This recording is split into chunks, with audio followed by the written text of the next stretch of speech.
안녕하세요, 속보입니다.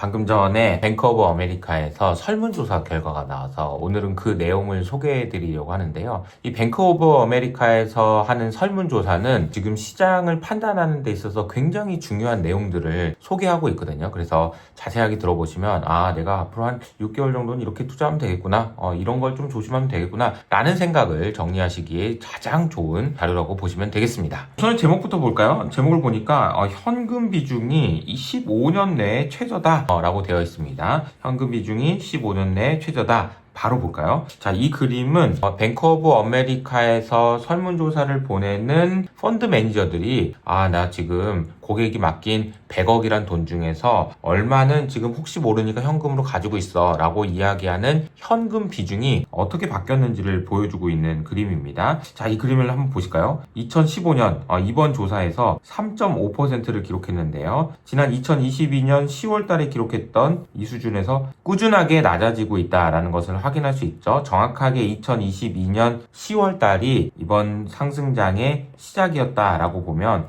이거 이제 끝나는 것 아닌가 라는 고민도 할 수 있는 부분인 것 같아요. 그래서 이런 내용들을 주가 하락의 신호 아닌가 이렇게 생각하시는 분들이 많은데요. 하나씩 살펴보시면 이런 겁니다. 펀드 매니저들이 현금을 다 털어서 주식을 샀다고? 야, 걔네들 이거 주식 못하는데 주가 빠지겠네 라고 생각할 수 있다는 거죠. 그러면 과연 그럴 것인지에 대한 고민을 해보실 필요가 있습니다. 펀드 매니저들 주식 못하니까 걔네들 현금 비중이 낮아? 그러면 이제 더 이상 살 사람 없으니까 주가 빠지겠지 라는 생각을 하나 할 수 있고요. 또 한 가지는 펀드 매니저들도 이렇게 현금 비중을 많이 가져갔어? 그러면은 시장을 부정적으로 생각하는 사람이 많다는 거니까 그러면 주가가 반대로 오르겠네 라고 생각할 수 있습니다. 역발상을 해보자 라는 거죠. 그러면 여기서 제가 질문 하나 드려보도록 하겠습니다. 현금 비중이 낮으니까 주가가 빠지겠지? 라고 생각하는 것하고 오히려 현금 비중이 많은 걸 보니까 주가가 오르겠지 라는 생각 둘 중에서 어떤 것이 더 설득력이 있을까요? 어떤 것이 더 맞을까요? 라고 생각해보면 저는 이쪽이라고 생각하거든요.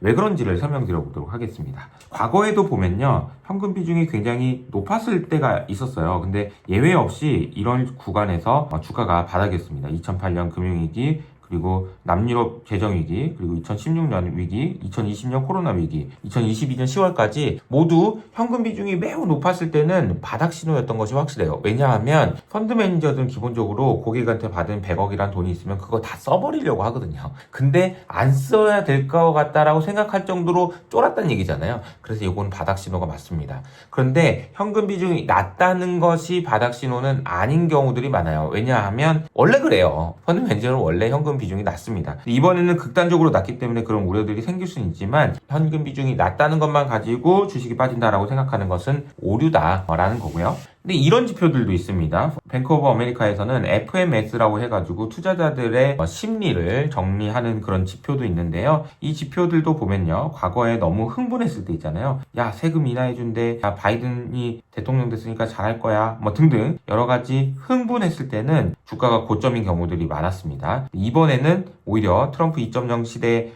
흥분했다가 좀 차분하게 갈까? 이런 분위기라고 보시면 되고, 결국은 이것이 위로 갈 것인지 아래로 갈 것인지는 트럼프 정부가 계획했던 것들이 실제로 진행되는지 여부를 잘 따져보셔야 되는데, 어제 제가 말씀드렸던 그 영상의 내용들도 참고해보시면 좋을 것 같습니다. 미국 정부가 지금 무슨 짓을 하려고 하는지요. 그리고 이제 시장에 대한 인식은 전반적으로 비싸다라는 평가들이 많은 상황입니다. 경기 침체 이야기 요즘에 못 들어보셨죠? 경기 침체에 대한 생각을 보면 하드 랜딩 거의 없습니다. 경착륙할 가능성에 대해서는 2023년 이때는 한 30% 정도 생각했던 게 지금은 6%니까 아무도 경기 침체에 대한 생각을 안 하고 있다. 노랜딩이지 라는 생각을 하시는 분들이 많아질 정도다 라고 보시면 되겠습니다. 그리고 경기 침체에 관련된 부분들도 향후 12개월 동안에 경기 침체가 올까요? 안 올까요? 이걸 비율로 나눠보면 이 그림이라는 거죠. 지금 경기 침체 안 온다 라는 생각을 훨씬 더 많이 한다라는 겁니다. 그리고 또 한 가지 궁금한 건 이런 겁니다. 금리 인하 올해 몇 번이나 할 거야? 파월이 자꾸 안 한다고 그러는데 어떻게 되는 거야? 이 질문에 대해서 펀드 매니저들은 파월은 안 한다고 하지만 아니야, 2번은 할걸? 라는 생각들을 훨씬 많이 하시는 것 같아요. 2번 정도는 할 거다라는 생각이 지난 1월에 비해서 2월 달에 훨씬 더 높아졌다라는 것을 확인할 수 있고요. 한 번이나 안 할 것 같다 이런 얘기들은 별로 많지 않다. 3번 이나 가능성은 그래, 3번은 안 하겠지. 2번 정도가 적당할 것 같아.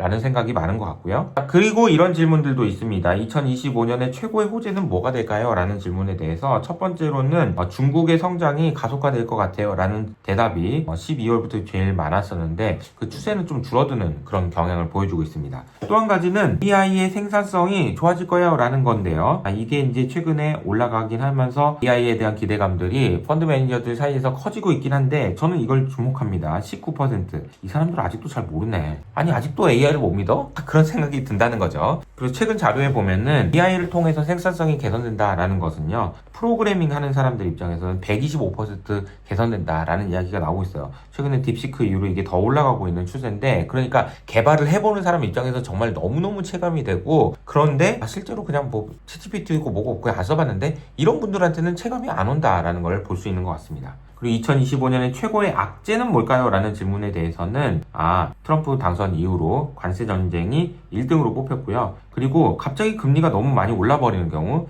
아니면은 연준이 금리를 올리는 경우 이런 얘기를 하고 있습니다. 금리와 관련돼서는 제가 계속 말씀드리지만 2년물 금리를 기준으로요. 지난 11월 달에 기록했던 이 금리 수준을 넘어서느냐 즉 다시 말하면 금리가 이 박스권을 상향 돌파하는 움직임을 보이느냐 여부가 굉장히 중요하다라고 말씀을 드렸습니다. 지난번에 CPI가 발표됐을 때 이때였죠. 그런데 그 이후로 지금 진정되고 있는 모습을 보여주고 있는 걸 보면 아직까지 금리가 너무 많이 올라가지고 시장에 충격을 줄 가능성은 낮은 것 같습니다. 물론 모니터링은 해봐야 되겠죠. 그리고 무역전쟁이 진행된다고 하면 최대 수혜가 되는 그런 자산은 뭡니까? 라는 질문에 대해서는 금이 58%로 압도적으로 많았습니다. 최근에 이제 금에 대한 영상을 제가 계속 꾸준히 올려드리고 있는데 금도 좋지만 저는 여기 있는 비트코인도 why not? 이라고 생각을 합니다. 비트코인도 좀 봐줘 이런 분위기인 거죠. 그리고 이 질문도 중요한데요. 테일 리스크라고 하죠. 테일 리스크라는 것은 극단적인 위험이 만약에 생긴다면 어떤 것이 문제일까요? 라는 질문인데요. 마찬가지로 지금 트레이드 관세 전쟁이 경기 침체를 촉발할 가능성에 대해서 걱정을 많이 하는 것 같고요. 두 번째로는 인플레이션이 연준이 금리 인하가 아니고 금리 인상을 해야 될 수도 있다라는 생각 좀 줄어들긴 했지만 여전히 두 번째로 많은 가능성을 이야기하고 있습니다. 그리고 AI 버블 가능성 걱정해야죠. 그러나 아직까지는 13% 정도만 AI가 버블이다라고 이야기를 하고 있는 것 같습니다. 그리고 이 질문도 상당히 흥미로운데요. 이건 뭐냐면은 여전히 붐비고 있는 M7이라는 겁니다. 어디에 지금 북적북적 하냐는 거죠. 정말 많은 사람들이 북적북적한 곳에서는 사실은 크게 돈을 벌 수 없다라는 것이 정석이잖아요. M7에 여전히 북적북적 하다는 걸 알 수 있습니다. 근데 이게 M7에 북적북적한 지는 굉장히 오래됐어요. 그래서